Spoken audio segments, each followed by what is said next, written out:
नमस्कार दोस्तों, स्वागत है आपका हमारे चैनल अरावली पाठशाला पर, जहाँ मैं गणेश सोलंकी आपके लिए लेकर आया हूँ क्लास 10 की मैथ, जिसके अंदर हम चैप्टर नंबर 6 ट्राइंगल पढ़ रहे थे। उसकी प्रश्नावली 6.3 को हमने पढ़ना स्टार्ट किया था।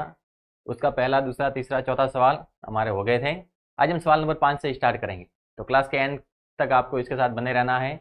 वीडियो को अधिक से अधिक लाइक करना है, अधिक से अधिक शेयर करना है, ताकि आपके जो फ्रेंड्स वगैरह हैं उन तक भी ये क्लास पहुँचे और वो भी इसका फ़ायदा उठा सके। तो चलो स्टार्ट करते हैं अपनी प्रश्नावली 6.3, उसका सवाल नंबर 5। देखना अपने पास सवाल नंबर 5 है कि त्रिभुज PQR की भुजाओं PR और QR पर क्रमशः बिंदु S और T इस प्रकार स्थित हैं कि जो एंगल P है वो एंगल RTS के बराबर हो जाता है। दर्शाना है कि जो ट्राइंगल RPQ है वो ट्राइंगल RTS के समरूप है। यानी यहाँ पर अपना डायग्राम दिया हुआ नहीं है, हमें डायग्राम को बनाना पड़ेगा। तो हम यहाँ पर त्रिभुज PQR का निर्माण करते हैं।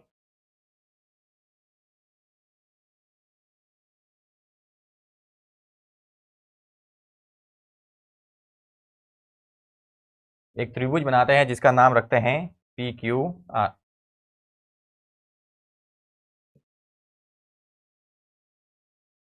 त्रिभुज PQR कहा है कि इसकी भुजाओं PR और QR पर क्रमशः बिंदु S और T इस प्रकार स्थित है। यानी PR पर तो बिंदु S स्थित है और QR पे T। तो PR पर हमें क्या नाम रखना है? S। PR पर हम यहाँ पर एक बिंदु लिख देते हैं जिसका नाम है S, और QR पर बिंदु है T। यानी QR पर यहाँ पर हमने एक बिंदु बनाया है T। कहा ये इस प्रकार स्थित है कि जो एंगल P है, यानी यहाँ पर जो बनने वाला कोण है, ये वाला कोण, ये कोण RTS के बराबर हो जाता है। RTS यानी मैं T और S को मिलाना पड़ेगा, क्योंकि जब T और S को मिलाएंगे तभी अपने पास जो कोण है वो RTS बनेगा। यानी ये वाला कोण और ये वाला कोण अपने क्या दिया हुआ है? बराबर दिया हुआ है। ये दोनों जो एंगल हैं, एंगल में आपस में क्या है? बराबर है। यानी जो कोण P है वो RTS के बराबर है।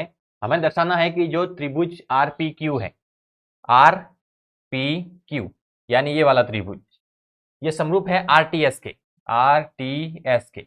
यानी ये वाला त्रिभुज और ये पूरा त्रिभुज, यानी ये छोटा वाला और ये बड़ा वाला, ये दोनों आपस में समरूप है, ये हमें दर्शाना है। तो पहले यहाँ पर हमें गिवन क्या है वो लिखते हैं।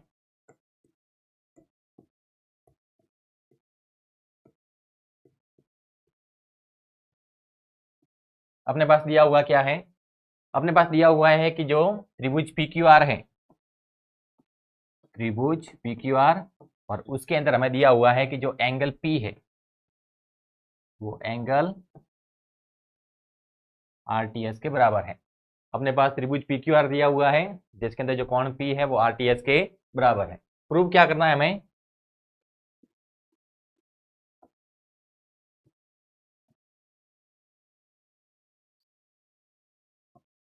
प्रूव करना है कि जो ट्राइंगल RPQ है वो समरूप है ट्राइंगल RTS के। कि RPQ और RTS आपस में कैसे त्रिभुज हैं? समरूप त्रिभुज है। इसको सॉल्व करते हैं।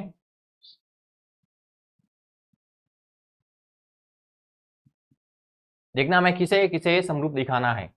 तो एक तो अपने पास त्रिभुज है RPQ,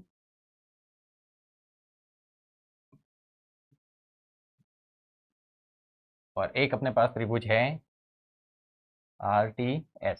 यानी हम त्रिभुज RPQ और RTS की सहायता लेते हैं। यानी इनके अंदर देखते हैं कि हम इसके अंदर समरूपता का कौन सा नियम लगा सकते हैं।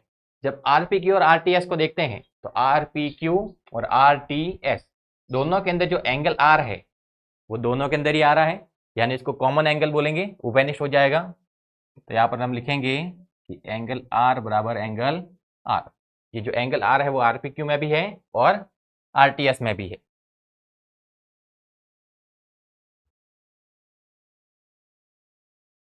यानी एंगल R है वो एंगल R के बराबर हो जाएगा। ये दोनों के अंदर उभयनिष्ठ है। और एक हमें सवाल के अंदर दिया हुआ है कि जो एंगल P है वो RTS के बराबर है।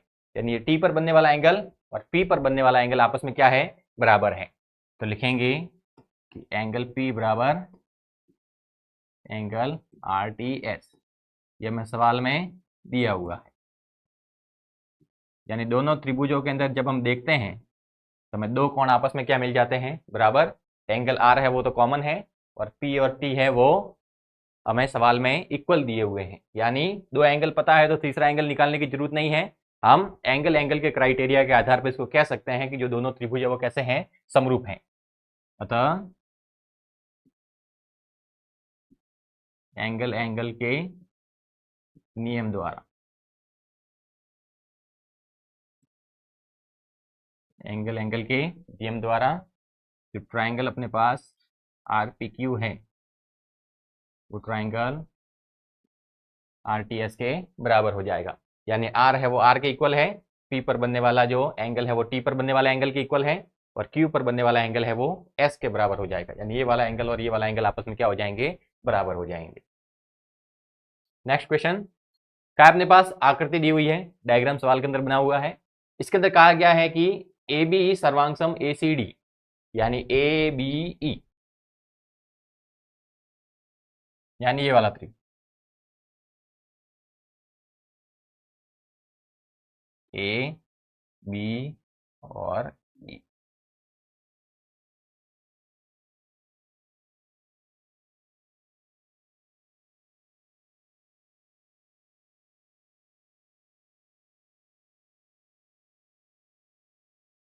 ये ए बी ई, ये किसके सर्वांग सम है, ए सी डी के, यानी ए बी ई और ए सी डी, ए सी डी, यानी ये वाला।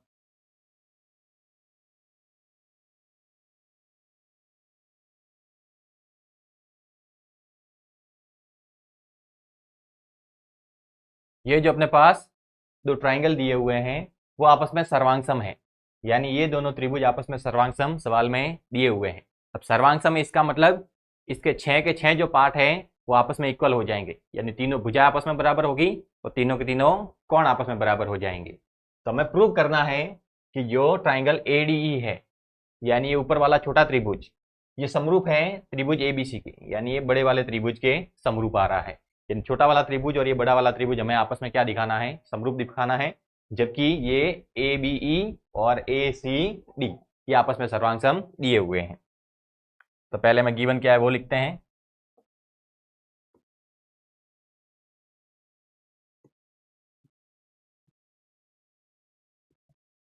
दिया हुआ है अपने पास ट्राइंगल ए बी ई सर्वांग सम ट्राइंगल ए सी डी, कि ए बी ई और ए सी डी आपस में सर्वांग सम है।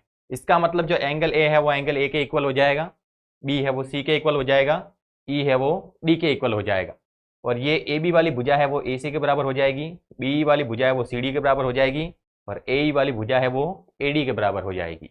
यानी ये आप यहाँ पर लिखना चाहते हैं तो लिख भी सकते हैं, और केवल इतना आप सर्वांग सम के रूप में दिखा रहे हैं तो भी लिख सकते हैं। आगे में सिद्ध क्या करना है,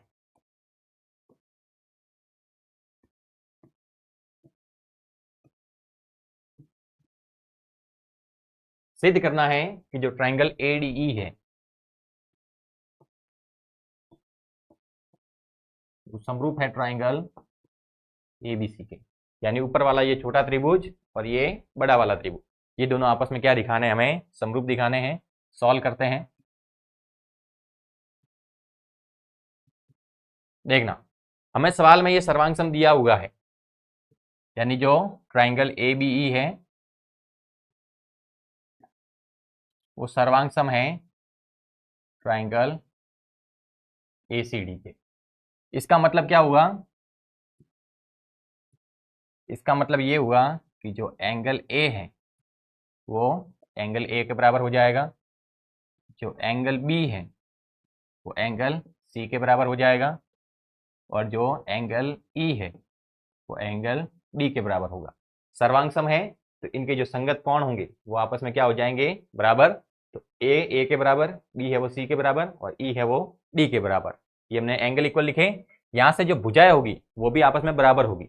जब समरूप होता है तो भुजाएं समानुपाती होती है, और जब सर्वांग सम होता है तो भुजा बिल्कुल इक्वल होती है। यानी यहाँ से हम लिख सकते हैं कि ए बी बराबर क्या हो जाएगा, ए बी बराबर हम लिखेंगे ए सी, और यहाँ से लिख सकते हैं कि जो बी ई बराबर हो जाएगा सी डी। और यहां से लिखते हैं कि ए बराबर क्या हो जाएगा, ए बराबर हो जाएगा एडी। ये सारी हमने चीजें कहां से लिखी, जब ये हमें सर्वांग दिया था। सर्वांग है तो इसके जो 6 पार्ट होंगे वो आपस में क्या हो जाएंगे, बराबर। 3 तो ये साइड है और 3 ये एंगल है, ये सभी आपस में क्या हो जाएंगे, बराबर। देखना, जब हम ए बराबर एडी लिखा है तो क्या इसको हम एडी बराबर ए लिख सकते हैं। जब ए बराबर एडी लिखते हैं तो इसको एडी बराबर ए भी लिख सकते हैं। तो हम क्या करते हैं, यहां से ए बराबर एडी था, इसको चेंज करके लिखते हैं एडी बराबर ए। हमने ए बराबर एडी था उसको बदल दिया और उसको बदल के क्या लिखा, एडी बराबर ए। मतलब पहले भी बराबर था, अब भी बराबर है, केवल उनकी जगह बदली है। जो एलएचएस वाला था वो आरएचएस में लिखा है और आरएचएस वाला था वो एलएचएस में लिखा है, लेकिन दोनों आपस में इक्वल है, तो चेंज करने से कुछ फर्क आने वाला नहीं है। देखना हमें कौन कौन से ट्राइंगल समरूप दिखाने हैं। यहाँ पर हम लिख सकते हैं कि ट्राइंगल ए डी ए व ट्राइंगल ए बी सी में। जब दोनों त्रिभुजों के अंदर देखते हैं तो ए डी तो ये छोटा वाला है और ए बी सी ये बड़ा वाला है, दोनों के अंदर देखते हैं तो एंगल ए दोनों के अंदर आ रहा है। यानी यहाँ पर हम लिख सकते हैं कि जो एंगल ए है वो दोनों के अंदर उभयनिष्ठ है।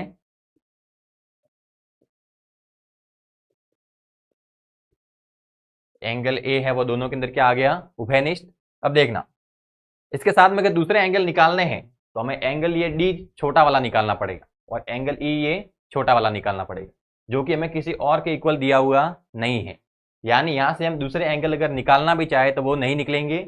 और जब एक एंगल पता है और दूसरा एंगल नहीं निकल रहा है तब हम क्या करते हैं कि उसके एंगल के जो साइड वाली भुजाएं हैं उनका हम क्या निकाल देते हैं, अनुपात निकाल देते हैं। यानी साइड वाली भुजाएं हैं वो दोनों त्रिभुजों के अंदर समानुपाती आनी चाहिए। यानी एंगल ए के साइड में कौन सी भुजा है, ये, और इसके साइड में ये। यानी यहां से हमें जो अनुपात चाहिए वो ए डी के बटे में ए बी आना चाहिए और ए के बटे में ए सी आना चाहिए। देखना ये चारों भाग यहाँ पर अपने कहाँ पर दिए हुए हैं, तो देखना A B, A C, A D और ए ई, यही वो चारों भाग है जो यहाँ पर हमारे अनुपात के अंदर काम आएंगे। यानी हम समीकरण 1 और समीकरण 2 की सहायता ले सकते हैं। समीकरण 1 और समीकरण 2 की सहायता ले सकते हैं। यहां पर अगर हम समीकरण 2 में 1 का भाग देते हैं, देखना अगर हम समीकरण 2 में समीकरण 1 का भाग देते हैं तो देखना अपने पास क्या मान आता है।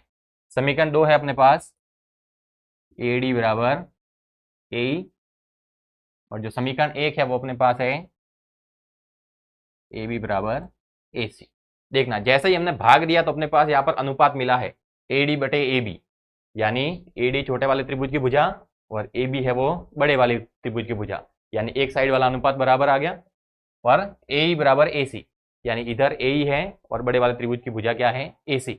यानी दोनों भुजाओं का हमें क्या मिला है, अनुपात। जो साइड वाले दोनों त्रिभुजों के अंदर जो भुजाएं हैं उनका अनुपात हमें क्या मिल रहा है, बराबर। यानी दो भुजाओं के अनुपात मिल गए और एक हमें एंगल बराबर मिला। और जो एंगल है वो दोनों भुजाओं के कहाँ पर आ रहा है, बीच में आ रहा है। यानी साइड एंगल, साइड का क्राइटेरिया यूज कर सकते हैं, तो लिख सकते हैं अतः एस ए एस के नियमानुसार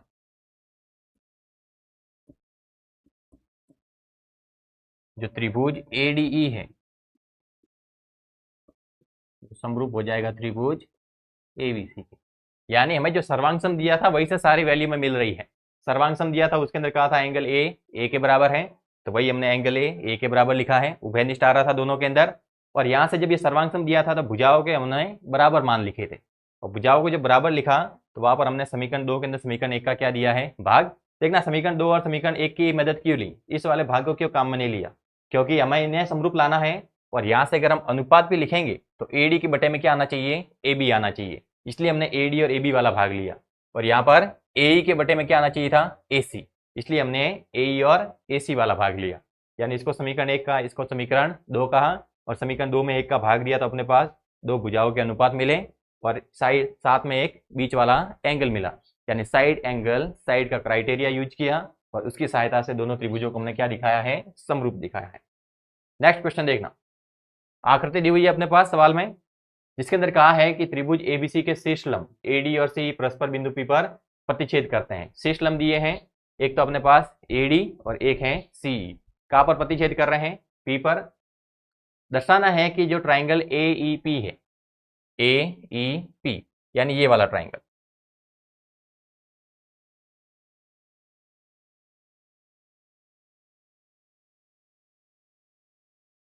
ये समरूप है CDP के।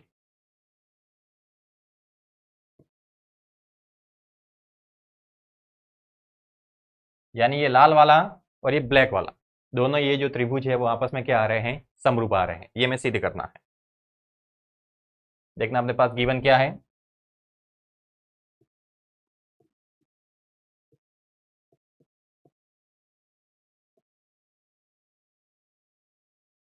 त्रिभुज ABC है, उसके शीर्ष लंब है AD और CE। शीर्ष लंब है मतलब ये जो AD भुजा है, आधार के ऊपर जहां पर भी जाकर प्रतिच्छेद करेगी वहां पर 90 का कोण बनेगा, और ये जो C वाली भुजा है वो आधार पर जाकर जहां प्रतिच्छेद करेगी वहां पर 90 का कोण बनेगा। तो यहाँ पर ये 90 का है और यहाँ पर ये भी 90 का है। जब शीर्ष लंब बोला है तो यहाँ पर 90 के कोण हमें सवाल में दिए हुए हैं। या फिर लिख सकते हैं कि त्रिभुज ABC है। त्रिभुज ABC में अपने पास एक तो AD है और एक CE क्या है? शीर्ष लंब। तो त्रिभुज ABC में एक तो हमने लिखा है AD व दूसरा लिखा है CE, क्या है? शीर्ष लंब।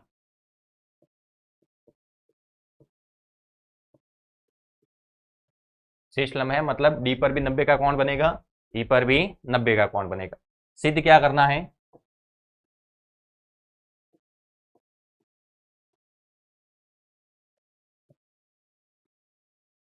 सिद्ध करना है कि जो ट्राइंगल AEP है वो समरूप है ट्राइंगल CDP के। जो AEP वाला ट्राइंगल है वो CDP के समरूप आ रहा है। सॉल्व करते हैं।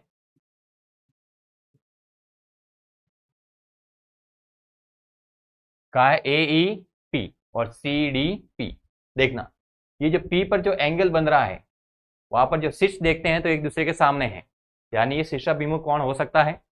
जो कोण P है इसके अंदर और जो कोण P है इसके अंदर, ये दोनों के अंदर कैसा है? शीर्षाभिमुख है। यानी यहां पर हम लिख सकते हैं कि त्रिभुज AEP व त्रिभुज CDP, दोनों त्रिभुजों के अंदर अगर हम तुलना करते हैं तो जो एंगल P है वो एंगल P के बराबर होगा। अब की बार P के बराबर आ रहा है, इसका मतलब ये नहीं कि उभयनिष्ठ है, ये दोनों के अंदर जो शीर्ष है उसके सामने ही आ रहे हैं, यानी ये अपने पास जो कोण है वो कहलाएगा शीर्षाभिमुख कोण।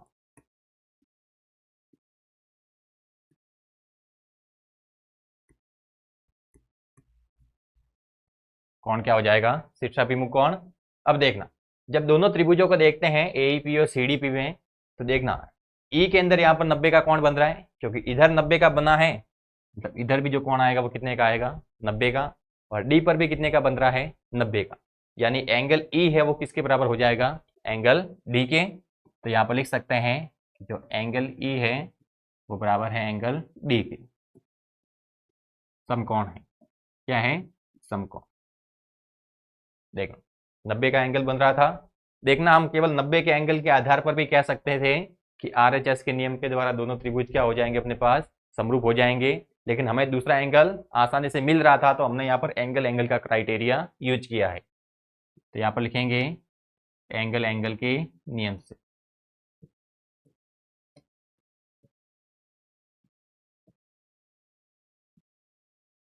एंगल के नियम से जो ट्राइंगल AEP है वो समरूप हो जाएगा ट्राइंगल CDP। दोनों त्रिभुज आपस में क्या हो जाएंगे? समरूप। देखना इसका जो अगला भाग है वो भी इसी सवाल से है, यानी जो गिवन है वो अपने लिए हर बार क्या रहेगा? सेम रहेगा। केवल जो प्रूव करना है वो बदल रहा है और उसको सॉल्व कैसे करना है वो बदल रहा है। तो गिवन को बार बार लिखने की जरूरत नहीं है, हम डायरेक्ट लिखते हैं कि हमें प्रूव क्या करना है।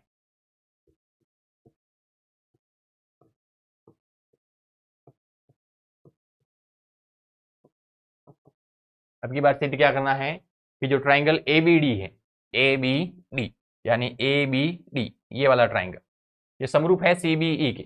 CBE यानी यहां पर लिख सकते हैं कि जो ट्राइंगल ABD है वो समरूप लाना है ट्राइंगल CBE के। देखना ABD, A B और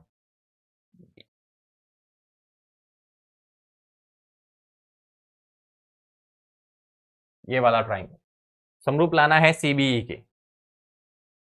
CBE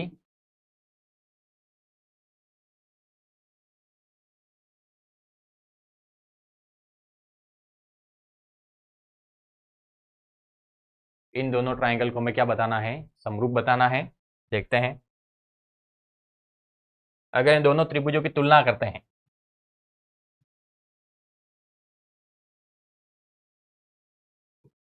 कि अगर हम त्रिभुज ABD और त्रिभुज CBE की हम तुलना करते हैं, तो देखना जब ABD की बात करते हैं तो ABD के अंदर जो D पर एंगल बन रहा है वो 90 का है, क्योंकि इधर 90 का एंगल बन रहा है, मतलब इधर भी कितना आ जाएगा, 90 का।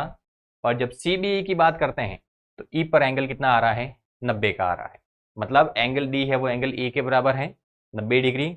और साथ में अगर देखें तो B वाला पॉइंट है वो दोनों त्रिभुजों के अंदर आ रहा है, यानी जब ABD लिखते हैं तो भी B पर कोण आ रहा है, जब CBE लिखते हैं तो भी B पर कोण बन रहा है, यानी जो एंगल B है वो दोनों के अंदर क्या है, उभयनिष्ठ है, तथा जो एंगल D है वो एंगल E के बराबर है। क्यों? क्योंकि D और E पर 90 का कोण बन रहा है, तो ये भी एंगल एंगल क्राइटेरिया से समरूप होगा।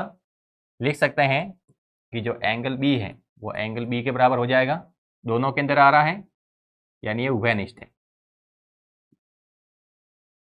और साथ में जो एंगल D है वो एंगल E के बराबर है, समकोण है, यानी एंगल एंगल के क्राइटेरिया द्वारा।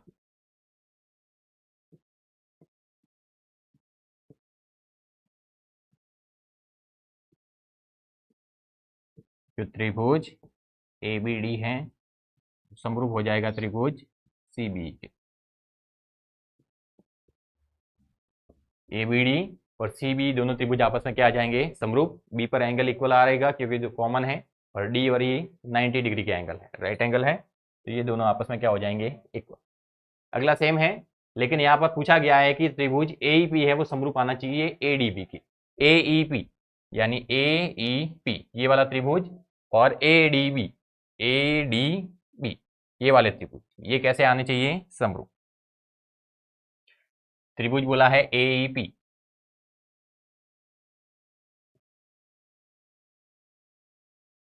AEP समरूप आता है ADB के। ADB A D और B।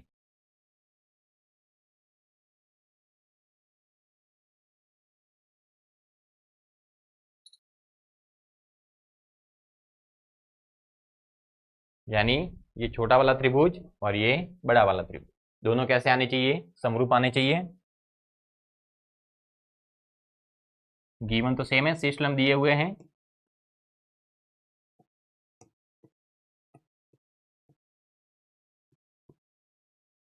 सिद्ध करना है कि ट्राइंगल AEP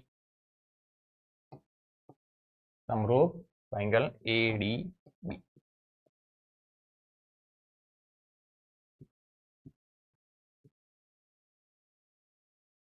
देखना अगर हम दोनों त्रिभुजों की तुलना करते हैं,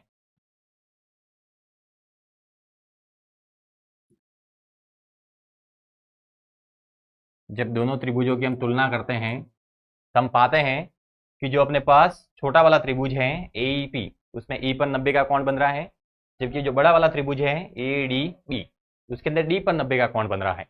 यानी हम कह सकते हैं कि जो एंगल E है वो किसके बराबर हो जाएगा, एंगल D के समकोण है। समकोण है मतलब RHS के नियम के द्वारा दोनों को समरूप बोल सकते हैं, लेकिन दूसरा एंगल भी हमें आसानी से मिल रहा है, क्योंकि AEP की बात करते तो भी A पर ये वाला एंगल बन रहा है, और जब ADB की बात करते हैं तो भी A पर यही वाला एंगल बन रहा है, यानी जो एंगल A है वो दोनों के अंदर कॉमन है। एंगल A वो एंगल A के बराबर है, उपनिष्ठ, यानी वापस एंगल एंगल के क्राइटेरिया यूज करना है। दो एंगल पता है तो तीसरा एंगल निकालने की जरूरत नहीं है, क्योंकि जब दो कोण बराबर होते हैं तो तीसरा कोण तो ऑटोमेटिकली बराबर हो जाता है। तो एंगल एंगल के नियम द्वारा त्रिभुज एईपी है, समरूप होगा त्रिभुज एडीबी के। सिंपल सवाल है ये सारे। नेक्स्ट क्वेश्चन, अब की बार बोला है कि ट्राइंगल पीडीसी है अपने पास। पीडीसी मतलब ये वाला ऊपर वाला त्रिभुज पीडीसी समरूप है बीईसी के। बीईसी के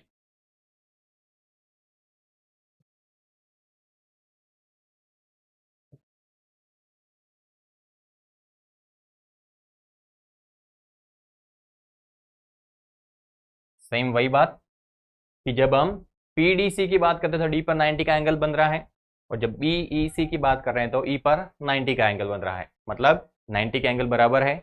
इसके बाद में कहा गया है कि जो पीडीसी है इसके अंदर एंगल सी आ रहा है, जबकि बीईसी बनाते हैं तो भी एंगल सी आ रहा है, यानी एंगल सी है वो दोनों के अंदर कॉमन है, तो दोनों त्रिभुज आपस में क्या हो जाएंगे, समरूप हो जाएंगे।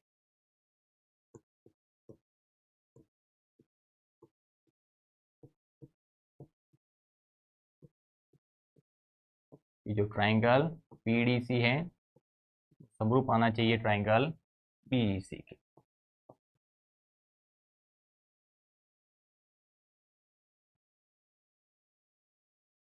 दोनों ट्राइंगल की तुलना करते हैं।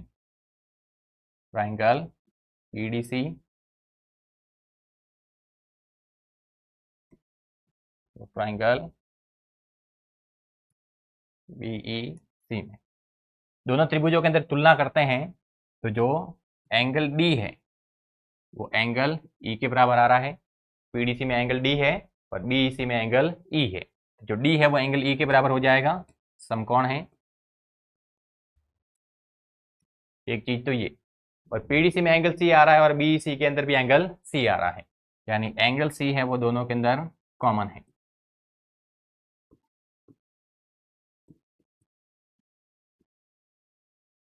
अतः एंगल एंगल का क्राइटेरिया यूज करेंगे।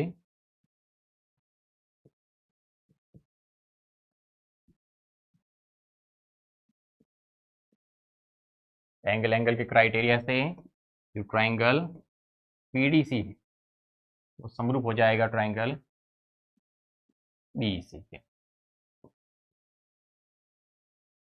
देखना यहाँ पर जो ये सवाल थे चार, 1 2 3 4, दोनों के अंदर एंगल एंगल क्राइटेरिया यूज कर रहे हैं हम। यहाँ पर 3 सवाल ऐसे थे जिसके अंदर एंगल एक है वो तो 90 डिग्री आ रहा था, और एक एंगल ऐसा आ रहा था जो कॉमन था। एक सवाल ऐसा था जिसके अंदर एक एंगल 90 था और एक एंगल है वो अपने पास शीर्षाभिमुख कोण था, मतलब सबके अंदर एंगल एंगल क्राइटेरिया ही हमने यूज किया है। ये पहला सवाल है, इसके अंदर जो एंगल पी है वो हमने शीर्षाभिमुख लिखा है और ई और डी 90 डिग्री। फिर यहाँ पर एंगल बी कॉमन लिखा है और डी और ई 90 डिग्री।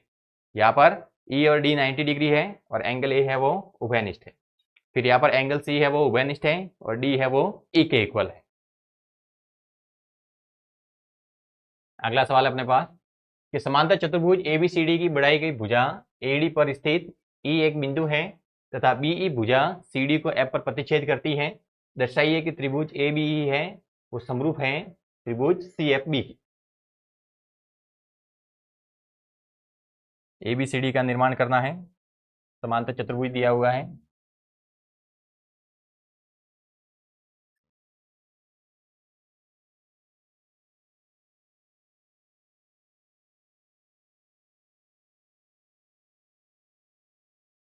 समांतर चतुर्भुज का नाम है एबीसीडी।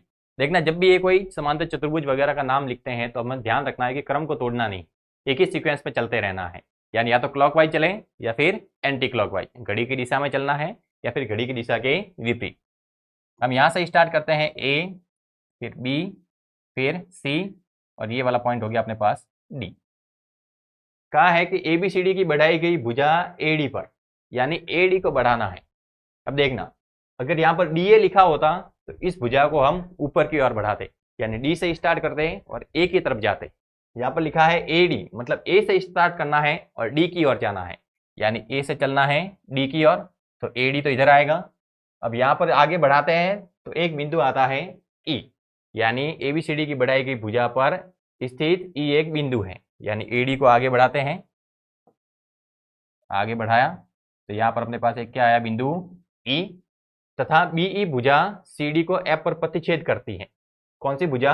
BE भुजा।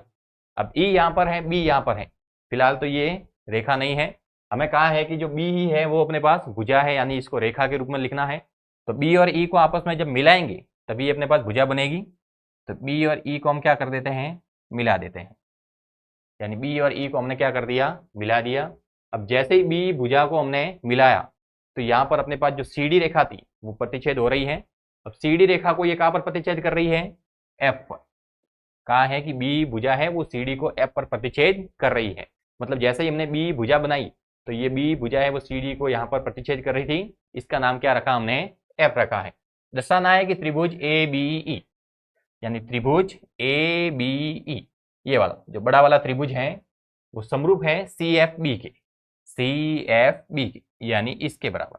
यानी ये वाला त्रिभुज और ये बड़ा वाला त्रिभुज, ये दोनों आपस में अपने क्या आ रहे हैं, समरूप आने हैं। ये हमें दिखाना दिया हुआ क्या है, यहाँ पर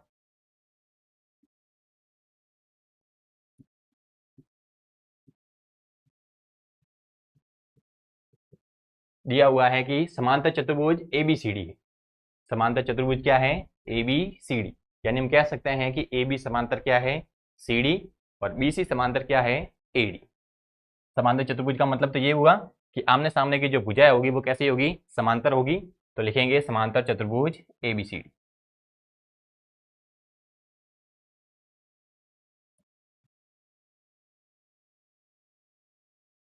दिया हुआ है समांतर चतुर्भुज ABCD।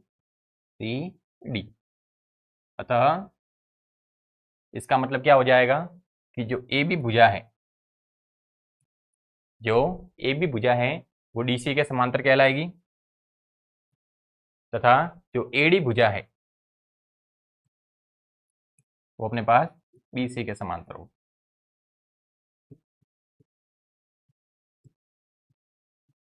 सिद्ध करना है। देखना जो मेन कॉन्सेप्ट था वो यही था, इनको समांतर लिखना, क्योंकि समांतर चतुर्भुज दिया है तो आमने सामने की भुजाएं कैसी हो जाएगी, समांतर।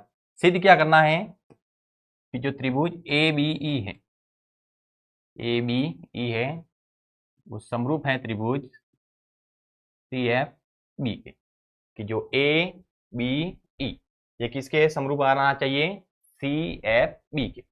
बना सकते हैं। देखना यहाँ पर ये वाली भुजा और ये वाली भुजा अपने क्या दी हुई है, समांतर दी हुई है। समांतर दी हुई है तो देखना अगर यहाँ से हम आकृति देखते हैं तो ये अपने पास Z की आकृति बन रही है, यानी जो B पर एंगल बनेगा वो एंगल कहाँ पर बनेगा, F पर, क्योंकि जब कोई दो रेखाएं समांतर होती है उसको कोई एक तिर्यक रेखा काटती है, और वहां पर अगर अपने पास Z की आकृति बनती है तो वहां पर हम एकांतर कोण लिखते हैं। तो AB और DC अपने पास समांतर थी, उसको जो BF रेखा है वो प्रतिच्छेद कर रही है, मतलब ये तिर्यक रेखा है। तो यहाँ पर बनने वाला कोण और यहाँ पर बनने वाला कोण ये आपस में क्या हो जाएगा, अपने पास बराबर। कारण क्या लिखना है, एकांतर कोण, यानी लिख सकते हैं कि जो एंगल B है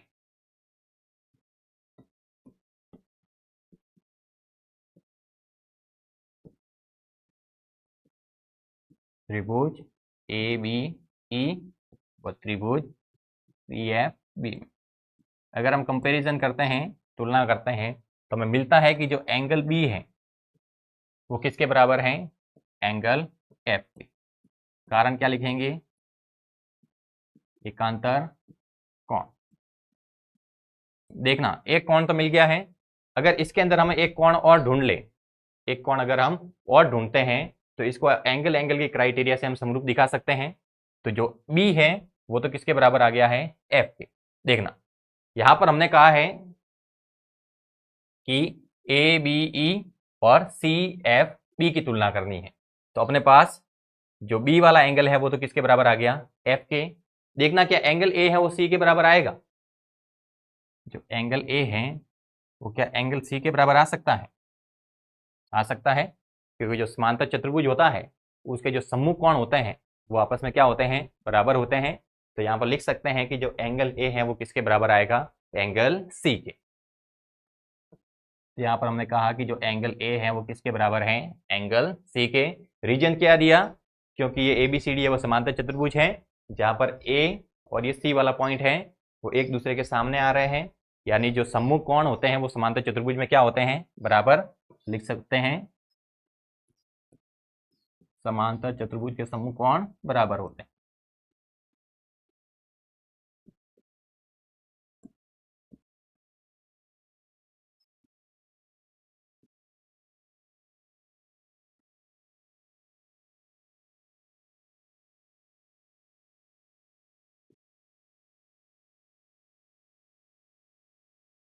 यानी जो एंगल ए है वो एंगल सी के बराबर आएगा।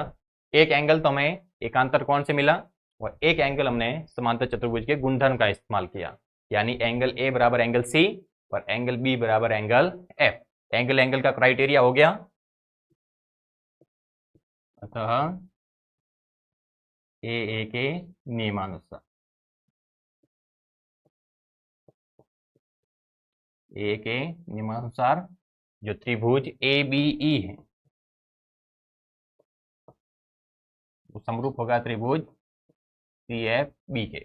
यानी ए है वो सी के बराबर आया, बी है वो एफ के बराबर आया, यानी ई है वो भी किसके बराबर होगा, बी के। जो एंगल ई है, जो एंगल अपने पास ई है वो किसके बराबर आएगा अपने पास, एंगल बी के। यानी यहां से हम लिख सकते हैं कि ये दोनों त्रिभुज हैं वो आपस में कैसे आ रहे हैं, समरूप आ रहे हैं। देखना इसके साथ ही आज की क्लास के अंदर अपने जितने सवाल थे वो हमने सारे कंप्लीट कर लिए हैं। 5वां सवाल किया था, छठा किया है, 7वें के 4 पार्ट थे वो किए हैं और सवाल नंबर 8 किया है। सबके अंदर हमने समरूपता के नियमों का इस्तेमाल किया और उसकी सहायता से हमने त्रिभुजों को समरूप दिखाया है। हमें आशा है कि आपको ये क्लास पसंद आई होगी, तो क्लास को अधिक से अधिक लाइक करना है, अधिक से अधिक शेयर करना है, ताकि जो भी आपके दोस्त वगैरह हैं उन तक ये क्लास पहुंचे, वो भी इसका फायदा उठा सकें और जो बोर्ड एग्जाम अपने आने वाले हैं 2025 के अंदर उसके अंदर अच्छे अंक ला सकें। तो इसके साथ ही आज की क्लास हम यहीं पर समाप्त करते हैं। मिलते हैं अगली क्लास में इसके अगले पार्ट के साथ। तब तक के लिए धन्यवाद, टेक केयर।